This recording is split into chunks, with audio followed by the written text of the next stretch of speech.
Today I'm taking a look at the Sondery brass tin whistle in the key of D that the brand sent to me.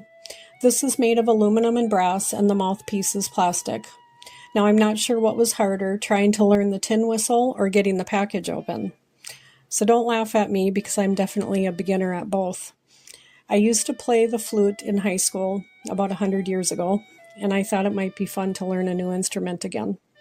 I had visions of making this great review video, playing some Irish or folk music, and, well, I managed to get a couple notes right, but I'll keep trying.